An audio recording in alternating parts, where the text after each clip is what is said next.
Moi aussi, je te salue au nom de Jésus-Christ. Amen. Et je t'informe déjà d'avance que tu as bien fait d'être là ce matin. Dis un peu cela à ton voisin. Dis à ton voisin cela.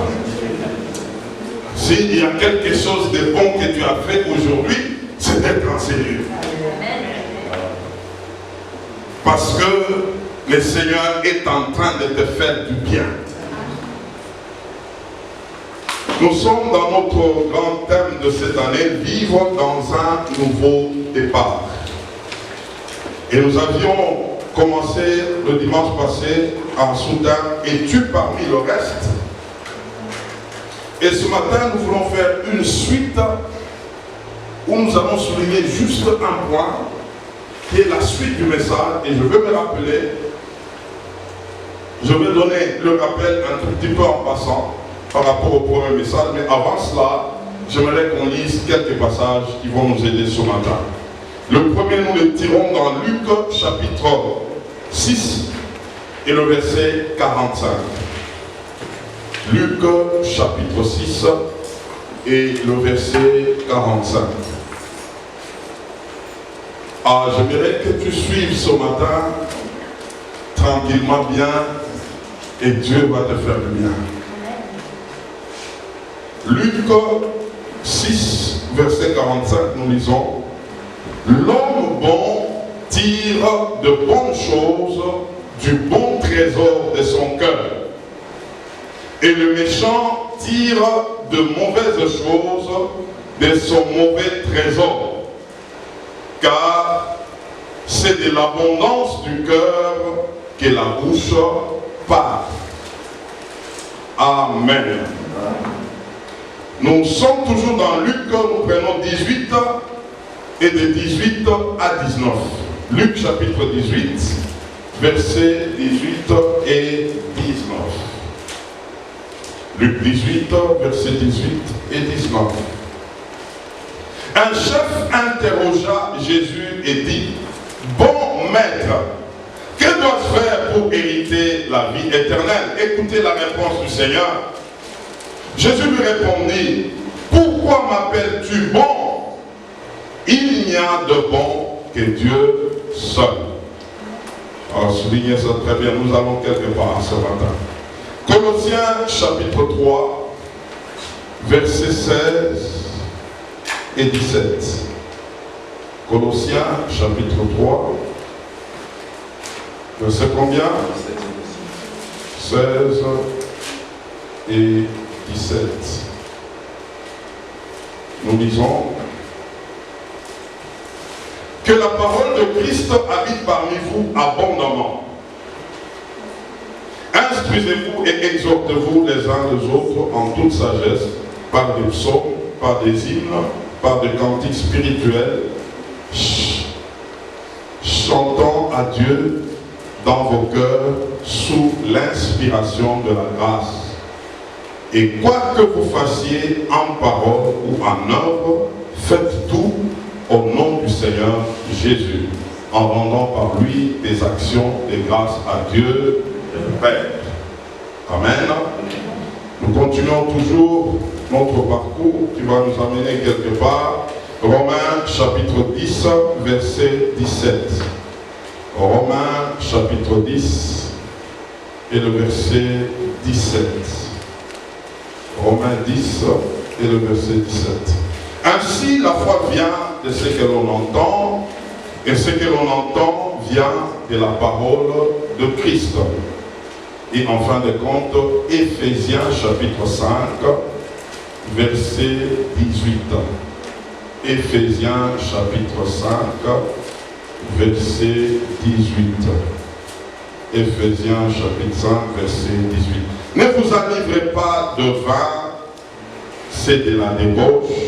Soyez au contraire remplis du Saint-Esprit.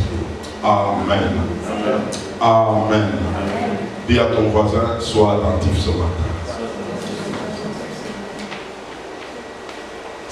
Dimanche passé, nous avions souligné 3 points pour se reconnaître dans le reste. Nous avions compris avec vous ce dimanche passé, le dimanche passé, que dans tout ce qui se passe dans ce monde, Dieu se garde toujours un reste. Ce qu'on ne peut pas dire aujourd'hui, que tout est déjà abîmé, rien ne marche. Ce monde ici est en train de se détruire, oui, mais il y a toujours un reste de Dieu. Des gens que Dieu préserve, des gens que Dieu garde, des gens que Dieu est en train de conduire vers leur destinée avec Dieu. Et nous nous sommes posé une question à laquelle nous avons répondu dimanche déjà. C'était quoi? Comment se retrouver parmi le reste? Cela que Dieu s'est gardé. Et dimanche passé, nous avions souligné combien de points? 3 points. Premièrement, nous avons dit, pour se retrouver parmi le reste, il faut être de ceux-là qui ne comptent que sur Dieu. Comptez sur Dieu. Nous avons donné autant de détails sur ça, nous n'allons pas nous répéter, je suis en train juste de faire un petit récapitulatif. Deuxièmement, nous avions dit, ceux qui se retrouvent parmi les restes, ce sont ceux-là qui ont accepté le chemin par lequel Dieu le fait passer. Il y a des gens qui cherchent des shortcuts, qui cherchent des raccourcis. Non, il n'y avait pas moyen, j'ai beaucoup souffert, c'est pourquoi j'ai fait ceci. Non, ça ne va pas, on m'avait abandonné, c'est pourquoi j'ai fait ceci. Mais quelqu'un qui est parmi le reste, qu'importe ce qu'il va endurer, il va se dire, je reste sur le chemin sur lequel Dieu me veut. Parce qu'il ne va pas sombrer, il sortira de là. Nous avions vu beaucoup de choses sur ça. Et troisièmement, nous avions dit que ce sont ceux-là qui persévèrent jusqu'au bout. Et jusqu'au boutiste. Pas des gens qui ont commencé et puis ils se sont arrêtés parce qu'ils ont rencontré des difficultés, ils ont rencontré des adversités. Il y a des gens qui peuvent vous dire, j'étais prêt à le faire, j'étais là, mais tel m'a déçu, tel m'a arrêté, c'est pourquoi j'ai abandonné. Mais quelqu'un qui est parmi les restes, il n'abandonne jamais. Qu'on les frappe, qu'on crache sur lui, parce qu'il a compris l'objectif, il dit j'irai jusqu'au bout. Amen. Et ce matin, nous avons un 4e point. Nous allons voir juste ce point. C'est pourquoi je ne l'ai pas voulu le donner le dimanche passé. J'ai voulu le donner aujourd'hui parce que c'est toute une matière. Quelqu'un qui doit se retrouver parmi le reste, c'est quelqu'un qui doit accéder à un nouveau style de vie. Alors, j'ai dit quoi? Accéder à un nouveau style de vie. Ce n'est pas tout le monde qui y accède. Dis à ton voisin, il y a un style de vie, un nouveau style de vie avec Dieu. Il y a un nouveau style de vie avec Dieu.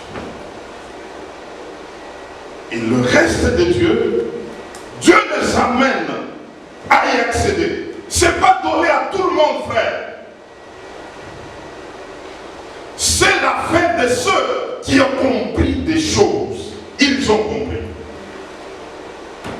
C'est pour ceux dont le système de pensée est transformé.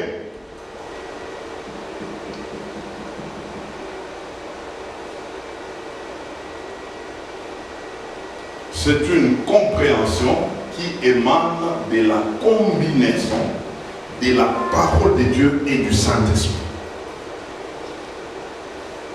Je dis quoi? Je me répète. C'est une compréhension qui émane de la combinaison de quoi? De la parole de Dieu et du Saint-Esprit.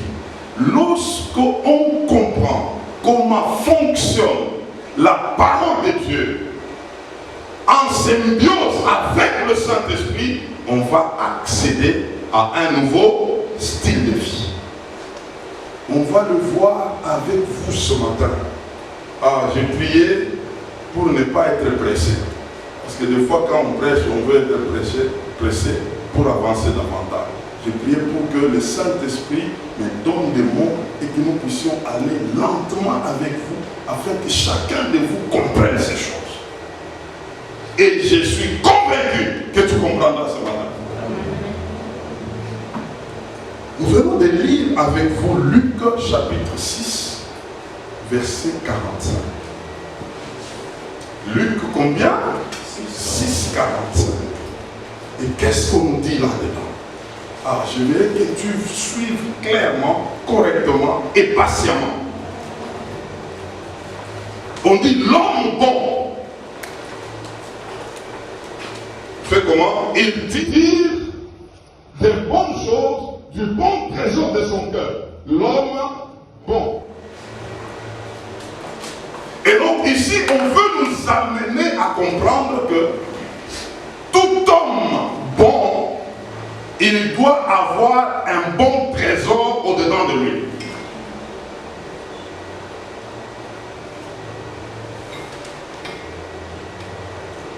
Et donc, on ne peut pas parler de quelqu'un qui est bon sans pour autant avoir en lui un bon trésor. Alors, on parle d'un homme méchant que c'est à cause de son mauvais trésor qui se trouve en lui, dans son cœur. Alors, quand nous prenons Luc 18, Jésus, on l'appelait bon, il dit, il n'y a pas de bon que Dieu seul. Le Seigneur voulait nous amener à comprendre qu'un homme sans Dieu ne peut jamais être bon.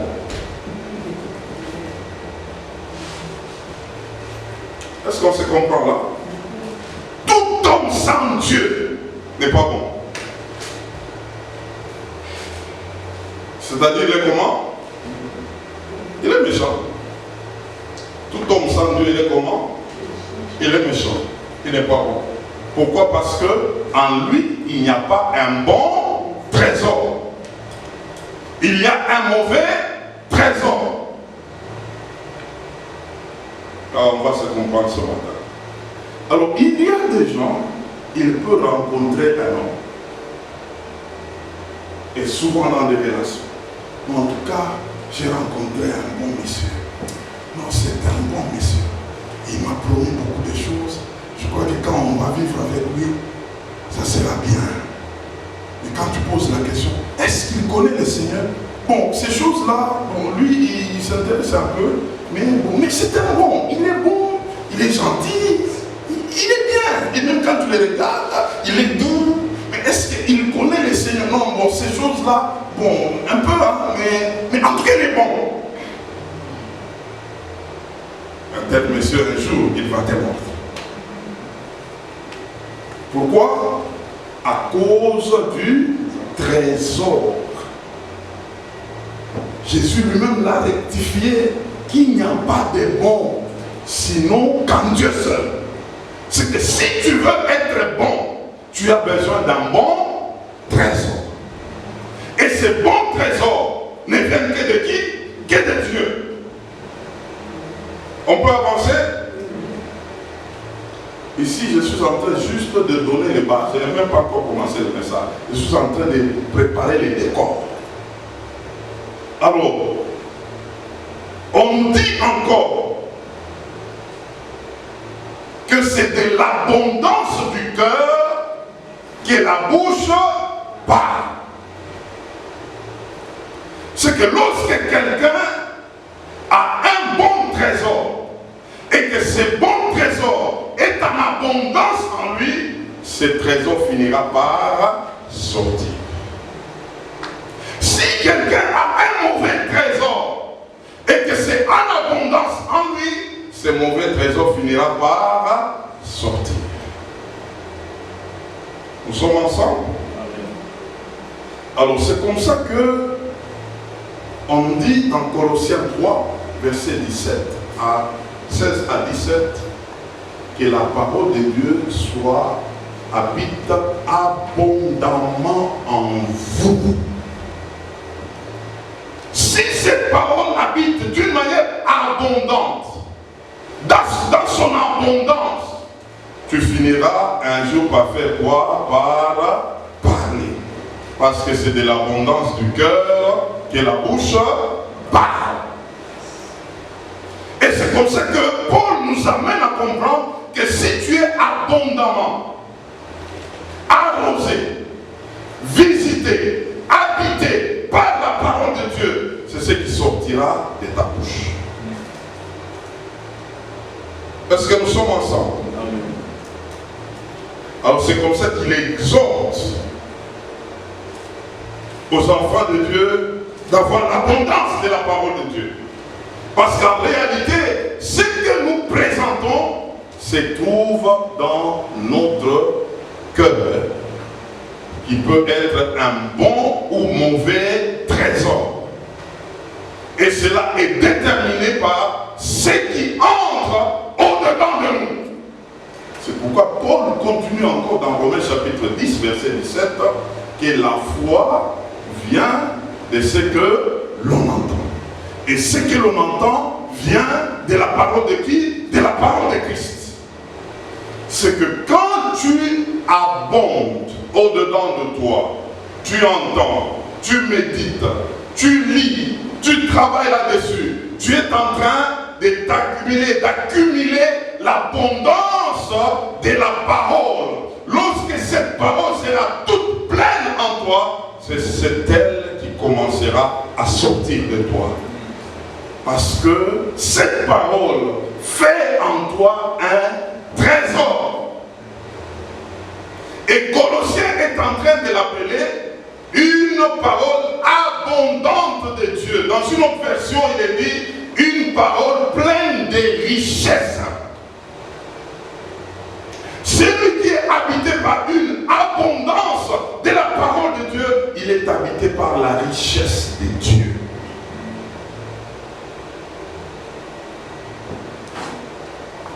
Et donc, frère, comprenons une chose. Si tu n'es pas abondé par la parole de Dieu, ce qui sortira de toi ne sera pas un bon trésor. Ça sera un mauvais trésor. Parce qu'en réalité, ça ne viendra pas de la source inspirée de Dieu, inspirée de la sagesse de Dieu, et donc ça ne peut être que nuisible.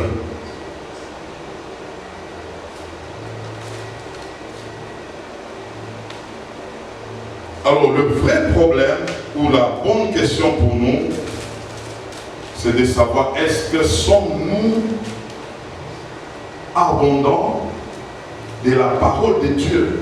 Tu y habites, ou la parole de Dieu t'habite abondamment. Demande pas à ton voisin cela. Est-ce que es-tu abondamment habité par la parole de Dieu? Qu'est-ce qui résonne en toi? C'est de l'abondance du cœur que la bouche parle. Et vous allez comprendre une chose ce matin. Si nous prenons, je vous ai donné ça, Ephésiens chapitre 5, verset 18. La Bible nous dit, ne vous enivrez pas de vin, c'est quoi? C'est de la débauche. Mais soyez remplis du Saint-Esprit. Lorsque quelqu'un est ivre, il perd le contrôle, il a des vertiges, il peut se retrouver en train de parler des choses que lui ne maîtrise pas. Une telle personne peut faire autant de dégâts par sa manière de parler, même si on l'insulte, ça n'entre pas. Ce qui le préoccupe, ce sont ses propres mouvements, ce qu'il est en train de dire, même s'il ne comprend pas, il est dit de cette manière-là. tout parce qu'il est ivre. Mais Dieu nous dit, ne vous enivrez pas du vin, c'est de la débauche, mais soyez enivrés du Saint-Esprit. Comment s'enivrer du Saint-Esprit? Lorsque la parole de Dieu entre en toi, d'une manière abondante, tu es rempli de cette parole, tu es accroché au Saint-Esprit, tu parleras des choses que toi-même, de fois, tu ne seras pas au contrôle. Et ces choses-là viendront de la parole de Dieu. Quand tu es abondamment arrosé par la parole de Dieu, ta bouche ne dira que ce qui vient de cette parole. Même si c'est tellement contraire avec ce que tu vis, tu vas le prononcer toujours. Tu vas le déclarer toujours parce que tu en es ivre. Vous savez, mes frères, ce matin que quelqu'un m'écoute, le monde a refusé à plusieurs personnes les choses qu'ils pouvaient avoir, la vie que les gens pouvaient avoir. Comment ça? Par son système et son style de vie. Il y a des gens qui se retrouvent en train de vivre selon les lois établies par le monde, selon les lois établies par des médecins, selon les lois établies par les coutumes, selon les lois établies par l'environnement. Et ce sont des lois qui paraissent vraies. Mais laissez-moi vous dire ce matin que Dieu a ses principes, a ses lois, a son style de vie. La question est de savoir qui dit vrai. Vous savez, quand vous venez dans un pays comme celui-ci, il y a des lois, n'est-ce pas? Et d'ailleurs, on va te dire, ces lois ici, personne ne peut les enfreindre. Personne. Mais je vous dis que ça peut les enfreindre. Les lois bibliques. Tu ne dis pas Amen, parce que tu ne comprends pas. Les lois de Dieu sont au-dessus des lois naturelles. Mais c'est à toi de comprendre cela.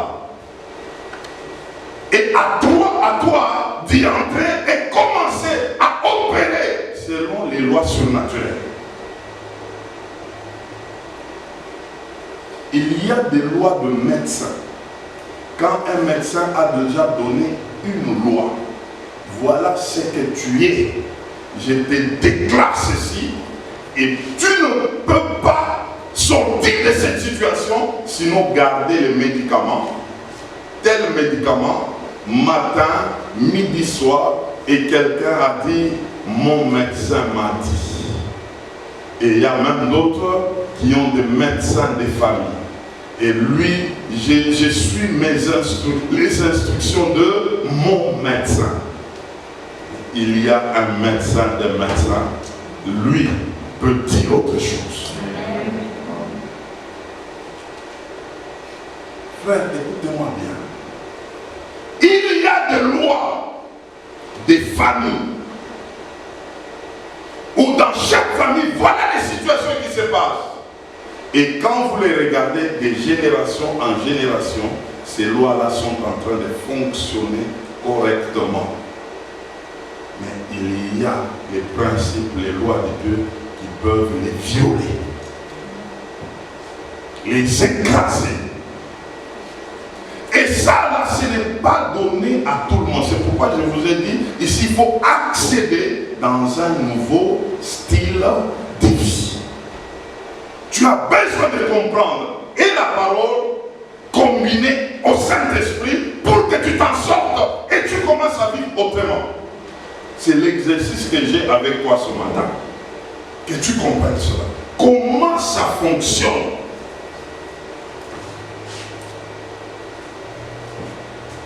Tu arrives quelque part, on te dit ici, là, et d'ailleurs, c'est ce qui ça se passe souvent ici. Bon, toi, tu es venu, tu es nouveau. Voilà, je vais t'expliquer comment ce pays fonctionne. On t'explique, on t'explique, on t'explique. On peut même te conduire sur le net, lire telle information. Ce pays, c'est un pays des informations. Tu peux connaître quelque chose parce que tu as lu, parce que tu t'es informé. Informe-toi. Mais j'aimerais vous dire, frère, nous avons un royaume où si tu es bien informé, tu vivras un nouveau style de vie.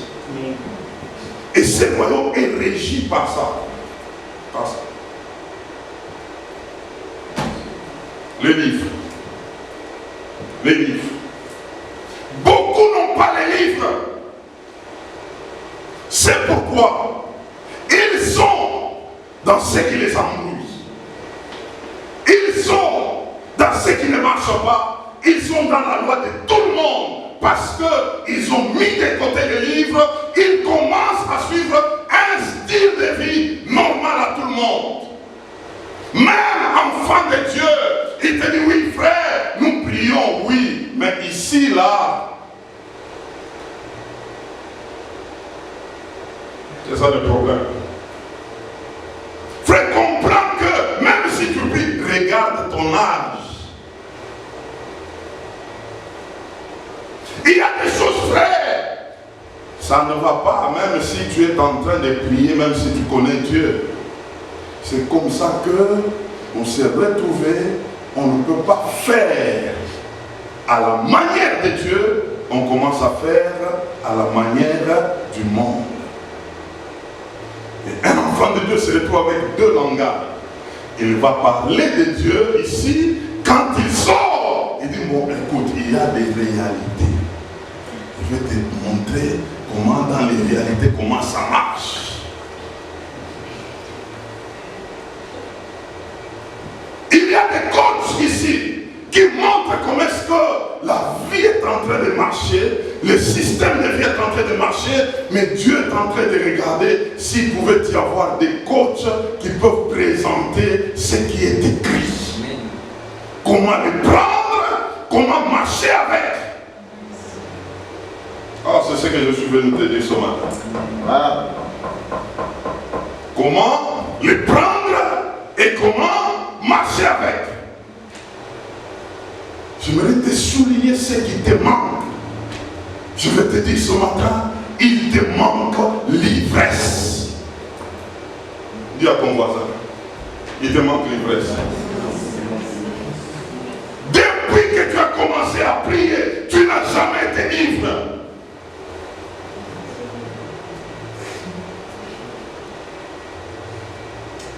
Jamais ivre. Tu es toujours normal. C'est pourquoi tu penses aussi d'une manière normale. Tu n'as jamais été ivre. C'est dans l'ivresse qu'on accède à ces choses.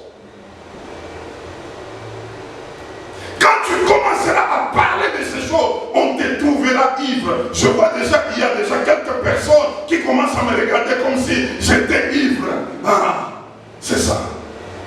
Que tu n'accéderas pas à l'ivresse de ces choses, s'enivrer de la parole de Dieu, s'enivrer du Saint-Esprit, commencer à proclamer des choses. Quand quelqu'un te regarde, tu dis, fais attention, arrête un peu de dire ces choses ici. Ça risque de te cher.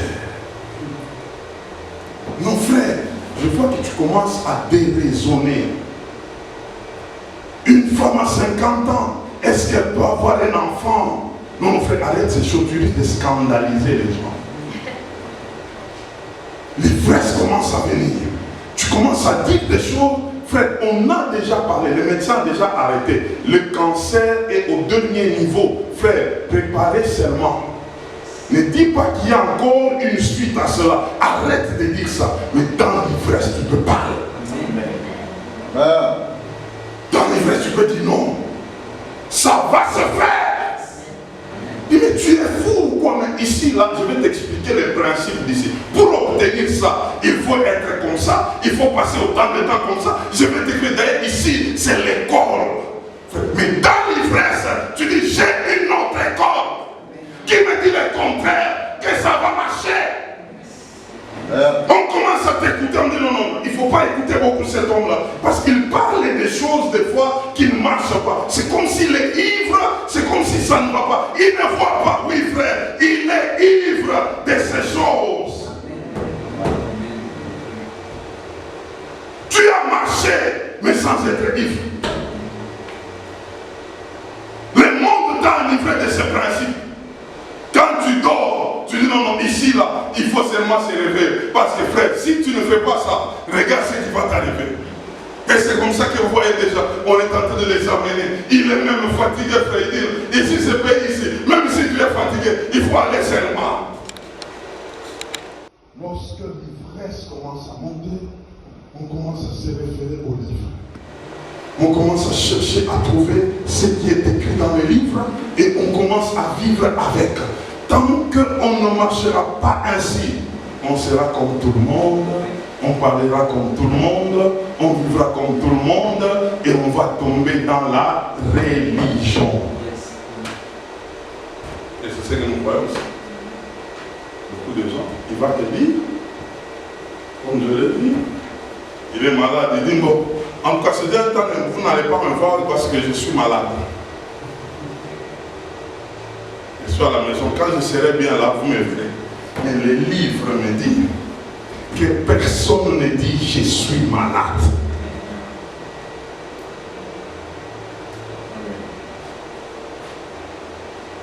Quand l'ivresse monte, je commence à dire je ne peux jamais tomber malade. Vous allez me critiquer. Non, il est prétentieux. C'est comme si sa tête ne marche pas bien. Mais c'est ce que le livre dit. C'est ce que le livre dit. Il y a un homme. Cet homme, c'est Élisée. Élisée, il arrive dans une ville. Il trouve les choses bizarres. Les gens sont en train de vivre d'une manière bizarre. Et Élisée commence à parler. Il parle sous l'ivresse. Vous allez comprendre avec moi que c'était vraiment l'ivresse. Puis il se met, il déclare. Dans l'ivresse là, il dit, dans une pleine crise totale, il n'a pas un papier de l'économie. Il n'est pas expert en finance. Il ne connaît pas comment on manipule l'argent. Mais il vient, il dit, la crise qui se met aujourd'hui, demain, tout va devenir normal. Le prix va baisser, tout va baisser, tout le monde aura quelque chose à manger. Et Élisée, tu n'as jamais étudié, tu n'es ni économiste, ni financier, tu ne connais pas la loi de l'offre et de la demande, tu ne connais pas tout, tu es ivre. Pour lui démontrer qu'il était ivre, un général appelle Élisée et dit, Élisée, je vois que ça c'est la folie. Bon, moi je te dis, ce que tu dis là, avant que cela ne commence, là, il faut d'abord que tu fasses qu'au ciel, qu'il y ait des fenêtres. Il faut que, quand tu regardes le ciel comme ça, tu vois des fenêtres, que tu suspends les fenêtres au ciel. Toujours dans son ivresse, il continue en disant, comme tu m'as dit comme ça, demain là, tu vas voir ça de tes yeux, mais tu n'auras pas peur. Mais toi, tu continues toujours dans tes affaires là, de demain là. Et tu me dis même dans cette arrogance que demain je verrai, mais je ne mangerai pas. Ok, on verra demain. Lui, dans l'ivresse, il avait déjà libéré la parole parce qu'elle était tellement abondante en lui, c'était l'abondance du cœur que la bouche doit parler, la bouche ne pouvait pas se taire, la bouche est libérée. Frère, il y a des choses de ton avenir qui nécessitent que ta bouche les parle. Tant que ce n'est pas encore sorti, ça n'aura jamais d'effort. Élisée a libéré cela. Le lendemain, tout ce que Élisée avait dit arriva.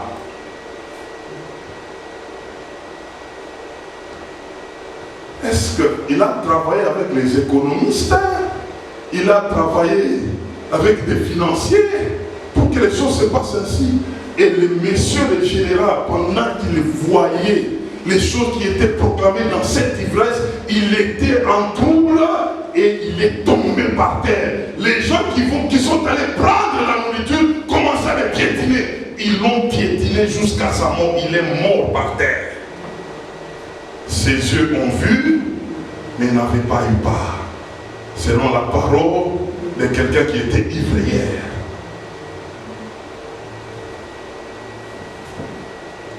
Frère, il y a beaucoup de choses qui sont en toi, qui n'attendent que ça soit en abondance. Et lorsque ça sera abondant, ça commencera maintenant à faire quoi? C'est à chercher comment sortir. C'est comme ça qu'on a fermé déjà la bouche sur leur avenir. Tu veux proclamer que mon avenir sera meilleur? On dit non, pas ton avenir meilleur, reste ici. Regarde d'abord ce que tu n'as pas fait, regarde ce que tu n'as pas fait, regarde ce que tu n'as pas fait. Tu n'arrives pas à libérer ces paroles. Il y a des gens qui ont déjà refusé des choses parce que en lui, il n'y a pas l'abondance de ces paroles. Là où tu es en train d'aller, as-tu l'assurance? As-tu l'assurance de ton lendemain? Sais-tu comment est-ce que ça va se passer? Celui qui est ivre de la parole et du Saint-Esprit, il va commencer à parler. Il va commencer à annoncer son avenir, annoncer son lendemain. Il est en train de préparer parce que c'est tellement abondant. Il est en train de le dire, de le proclamer. Il y a un homme qui a parlé. C'était Abraham. Abraham a reçu une parole. Tu seras un père d'un grand nombre de nations. Pendant que cet homme se regarde, il n'avait ni enfant à côté de lui, mais il y avait sa femme qui avait déjà dépassé largement la ménopause. Il n'avait même pas le désir d'une femme. Mais Abraham, la Bible déclare, Abraham crut Dieu. Comment il a cru? Il a saisi sa parole, que Dieu est capable d'amener les morts à la vie. Dieu est capable d'appeler les choses qui n'existent pas comme si elles existaient. Ça réglait l'affaire d'Abraham. Et c'est comme ça que cet homme pouvait parler autrement maintenant. Un nouveau style de vie, d'Abraham à Abraham. Quand on dit tu es Abraham, il dit non, non, je ne suis plus Abraham. Je suis Abraham, père d'un grand nombre de nations. Je ne suis pas un père qui est là, un père limité. Je suis devenu un père d'un grand nombre de nations. Et la Bible déclare que cet homme n'a pas faibli. Amen. Cet homme a accédé à une dimension où il était interdit d'espérer, mais lui a espéré. Espérant contre toute espérance. C'est que là on te dit frère, ici ne parle pas de cette manière de ton avenir. Tu deviens fou. Comment tu peux nous parler que non, toi tu peux avoir un enfant avec cette femme vieille comme ça, mais arrête de parler. C'est en ça que se résout cette parole. Espérant contre toute espérance, mais lui a parlé. Et il fut déclaré fou. Parce que là, personne ne pouvait l'écouter. On pouvait mal l'écouter.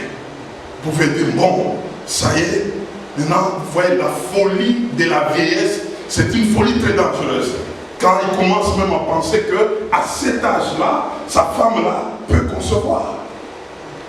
Et la Bible dit, il se fortifia dans la foi en donnant gloire à Dieu.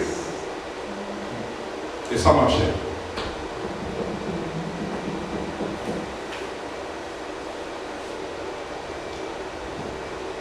Le problème, tu n'as jamais été ivre. C'est ça ton problème. Tout ce que tu dis, tu les contrôles. Ça doit être dans la logique. Il ne faut pas sortir de la logique. Il faut dire les choses telles que tout le monde les dit. Il faut faire les choses telles que tout le monde les fait. Quand tu commences à sortir de cela, non, tu commences à déraisonner. Or, quand on a l'abondance de cette parole, avec la symbiose du Saint-Esprit, on devient ivre. Et parce qu'on devient ivre, on ne peut pas garder la bouche. On va commencer à bâtir son avenir avec sa propre bouche. Parce que la vie que tu as, c'est bâti avec ta bouche. C'est bâti avec ta bouche. Que personne, Dieu nous a tout donné. C'est pourquoi tu as un trésor. Au-dedans de toi, il y a un trésor. Le fait qu'un jour, tu as accepté Jésus-Christ comme Seigneur et Sauveur, les trésors bons entrent en toi. Et donc, il faut l'alimenter. Il faut remplir, travailler, ajouter l'abondance de la parole. Travailler la parole. C'est pourquoi, frère, quand je regarde quelqu'un qui n'a pas de Bible, il vient à l'église, je dis déjà, c'est un problème. Pour arriver à l'ivresse, c'est un problème. C'est un problème. Pour arriver à l'ivresse. C'est un problème. Et d'autres, ils ont les appareils. Les appareils, ils tapent comme ça. Dans les appareils, il y a beaucoup de problèmes dans les appareils. Il y a des TikTok dans les appareils là. Il y a des choses. Il y a des fois, tu es en train de regarder les messages là. Un message. Tu es sur la Bible. Un message entre là. Tu mets la Bible de côté. Tu commences à travailler sur les messages qui viennent là. Il y a beaucoup de choses. Il y a beaucoup de désordre là. Dans les appareils là. Beaucoup de désordre. Des fois, ça commence même à te gérer. Et c'est là qu'il y a aussi la Bible.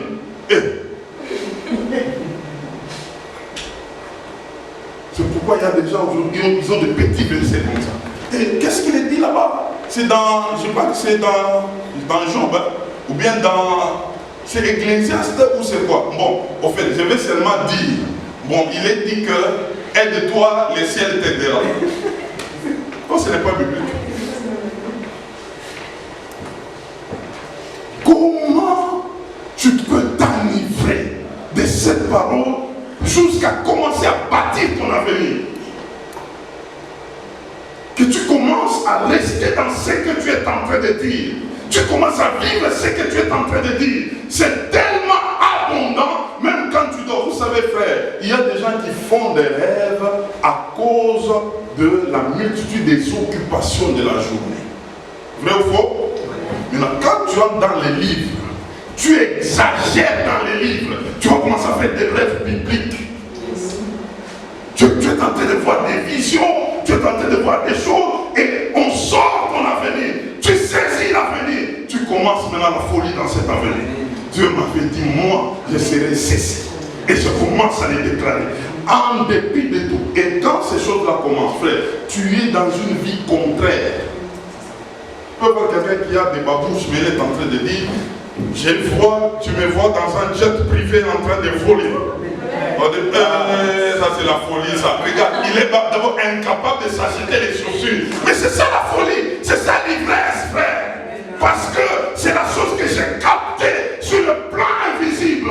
C'était tellement clair. C'est sorti du livre et je commence à marcher avec. Je commence à marcher avec. Ça ne viendra pas quand tout sera déjà au point. Non, mon frère. Ça viendra quand tu t'appliques dans les livres. Et ton avenir va s'ouvrir. Les bons trésors sortira quelque chose. Et il est en train de dire, toi là, quand ça sera ton jour du mariage, tu verras, ça sera sur des chevals. Tu es en train de venir avec des chevals. C'est des chevals. Mais quand on te regarde, on dit, oh 30 ans, il n'y a personne. Mais lui se voit dans un mariage de cheval qui est en train de venir parce que c'est sorti du livre. Et quand il parle avec son ami maintenant, écoute, bon, on essaie de se marier. Moi je sais, plus tard ici, je suis en train de me marier sur le cheval avec. Ça c'est la folie, ça. C'est ça que Dieu veut que tu arrives là.